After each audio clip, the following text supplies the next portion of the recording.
AI to run apps for you? Enable ChatGPT apps fast.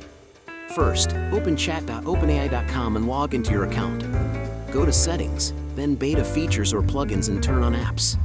Next, open the Apps or Plugin Store to browse available tools. Select an app, review permissions, and click Install or Connect.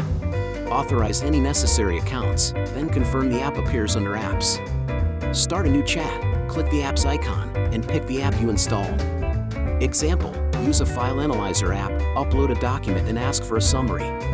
Or use a web research app to fetch live info and cite sources. Combine apps, translate text, summarize results, then export to Google Drive. Tips: check permissions, keep prompts specific, and rerun for revisions.